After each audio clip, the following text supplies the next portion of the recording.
Père et du Fils et du Saint-Esprit. Amen. Shalom, bien-aimés frères et sœurs dans le Seigneur. Nous sommes aujourd'hui le lundi 6 juillet 2020 et nous méditons l'Évangile selon Saint Matthieu chapitre 9 versets 18 à 26. Je suis Edgar Assoy et par mon baptême j'ai été envoyé proclamer la bonne nouvelle du salut en Jésus-Christ. À vous grâce et paix de la part de Dieu notre Père et de notre Seigneur Jésus-Christ. Dans l'évangile de ce jour, il y a deux situations qui nous sont présentées. Mais deux situations comme Jésus, comme d'habitude, va se servir de scènes tout à fait ordinaires pour enseigner, pour annoncer l'évangile, pour annoncer qu'il est le Messie. Il est celui qui peut changer ta tristesse en joie. Il est celui qui peut changer ta maladie en guérison. Il est celui qui peut changer la mort en résurrection.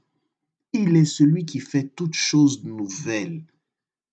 Il est celui qui peut changer ta détresse, la dépression dans laquelle tu te trouves en ce moment, en quelque chose de meilleur, en joie, en grâce. Jésus est capable de le faire. Et il le fait aujourd'hui pour une femme qui souffre d'une perte de sang depuis 12 ans. Elle est passée de médecin en médecin, elle n'en pouvait plus. Et Jésus va la guérir après qu'elle l'ait touchée avec foi. Jésus va aussi, à la demande d'un notable dont la fille est morte, le notable demande à Jésus de venir imposer les mains à sa fille afin qu'elle vive de nouveau. J'ai intitulé cette image pompe funèbre parce que la mort est là. La mort est présente dans cet évangile.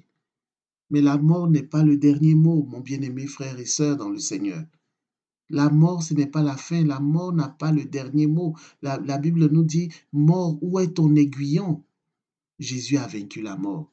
Jésus a vaincu la maladie. Parce qu'il a pris nos infirmités, il a pris nos maladies sur lui, nous disent les Saintes Écritures. Alors ta tristesse, le sang que tu perds, le sang est symbole de la vie. Lorsque tu perds ton sang, tu perds la vie. Jésus t'offre son précieux sang pour que toi, tu aies la vie. Il y a des personnes qui ont des tendances suicidaires, il y a des personnes qui se font des entailles, qui coupent leurs veines parce qu'elles veulent mourir. Il y a différentes façons de perdre son sang aujourd'hui dans ta vie, dans la réalité qui t'est propre. Je ne sais pas de quoi il s'agit. C'est peut-être une relation difficile. C'est peut-être une relation qui est en train de mourir. La mort est là, la mort d'une relation, la mort dans le cœur parce que tu es découragé, tu n'as plus foi en l'avenir. La mort est présente. Bien sûr, il y a la mort physique parce qu'on perd des gens, surtout spécialement dans ce temps de pandémie où vraiment on a tous vécu les décomptes, l'arithmétique macabre, le décompte des morts à longueur de journée.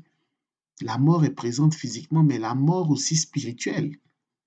Mais Jésus a vaincu, qu'il s'agisse de la mort physique, qu'il s'agisse de la mort spirituelle. Le message, la bonne nouvelle de ce jour est que la mort n'a pas eu le dernier mot. Jésus a vaincu la mort. Les pompes funèbres auxquelles tu es en train que tu vis ou bien que tu prépares se changeront en joie. Comme nous aussi, il était de coutume dans ce temps-là, lorsque quelqu'un meurt, il y avait des joueurs de flûte. C'est pourquoi on parle de joueurs de flûte qui étaient là.